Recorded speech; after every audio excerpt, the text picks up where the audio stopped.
नमस्कार दोस्तों। नेता तो भ्रष्टाचारी होते ही हैं और वो पकड़े जाते हैं और पकड़े जा भी रहे हैं, लेकिन उन लोगों का क्या जो शिक्षा का नकाब ओढ़कर इस देश को लूटने का काम कर रहे हैं। करोड़ों रुपए लूटे जा रहे हैं और अपनी जेबें भरी जा रही हैं।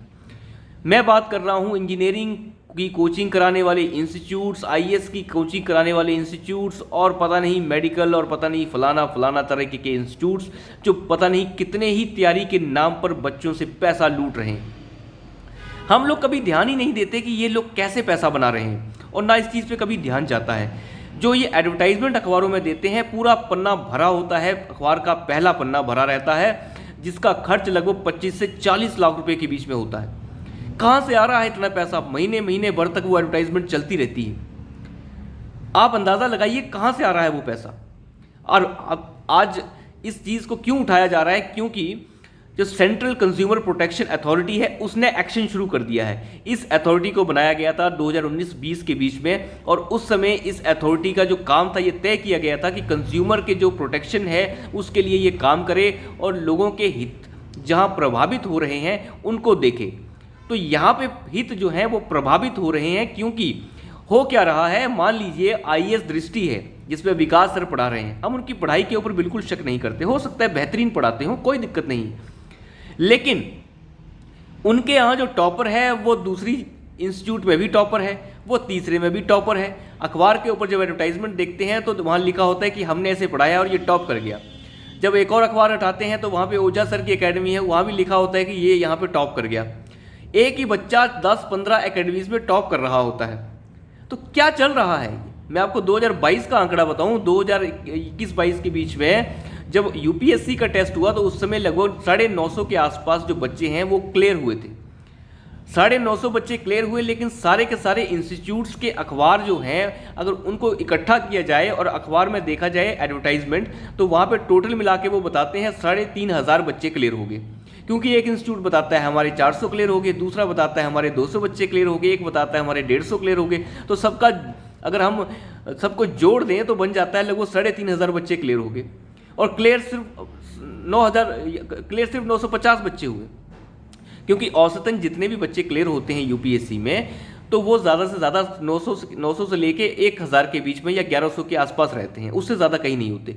लेकिन इनकी जब हम रिजल्ट देखते हैं तो वहाँ पे दिखता है कि कम से कम 3000 बच्चे क्लियर हो गए, क्योंकि ओझा सर बताते हैं 300 हमारे हो गए, विकास सर बताएंगे ये हमारे इतने हो गए।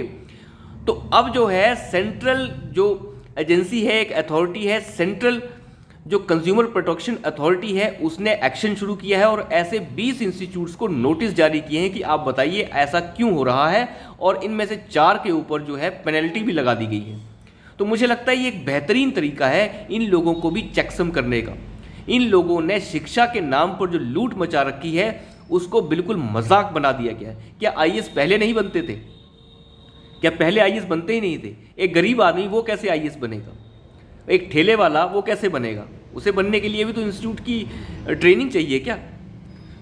एक ऐसे मॉक टेस्ट ये लोग तैयार करते हैं, दृष्टि आईएएस एक ऐसे मॉक टेस्ट तैयार करते हैं, बच्चों को मॉक टेस्ट के लिए तैयार किया जाता है और बाद में बता दिया जाता है कि इस बच्चे का क्लियरेंस हुआ है क्योंकि हमारे यहाँ मॉक टेस्ट हुआ था।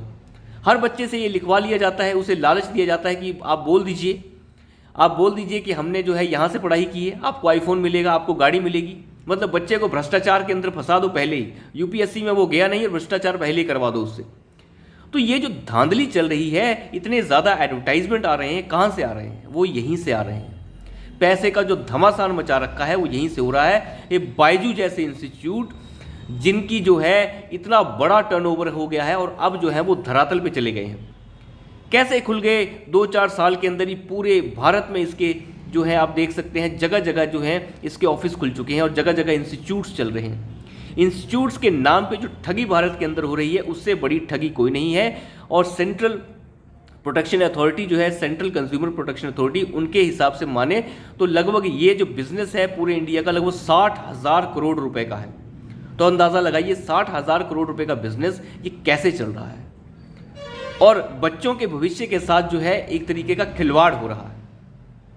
आप तैयारी करवाइए, पढ़ाइए, फीस का सिस्टम क्या है, कैसे फीस वसूली हो रही है, और सबसे बड़ी बात, आप भ्रामक तरीके से लोगों के साथ छल कपट क्यों कर रहे हैं? आप बताइए ना कि ये बच्चा हमारे पास नहीं पढ़ा था, इस बच्चे ने सिर्फ हमारे पास मॉक टेस्ट दिया था।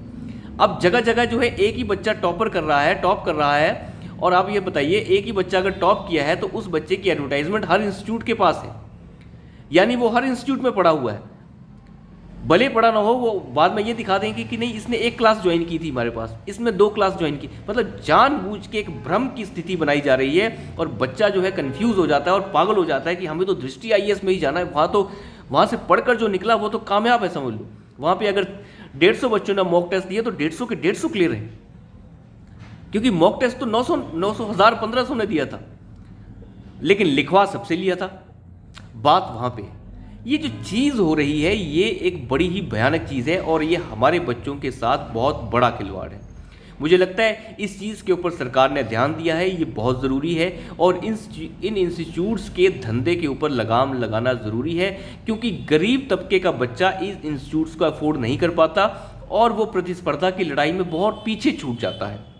तो मुझे लगता है कि जो स्कूल हैं, कॉलेज हैं, उन्हें दुरुस्त ज़्यादा करना ज़रूरी है। इन आईएएस और इस तरीके के जो इंस्टीट्यूट्स चल रहे हैं जो सिर्फ शिक्षा के नाम पे जो है धांधली कर रहे हैं, इसके सिवाय और कुछ नहीं हो रही है। शिक्षा के दलाल बने जा रहे हैं। इनके अंदर शिक्षा की क्वालिटी हो सकती है, लेकिन इस शिक्षा की क्वालिटी के एवज में आप गलत नीति से काम नहीं कर सकते। तो अभी के लिए इतना ही, धन्यवाद।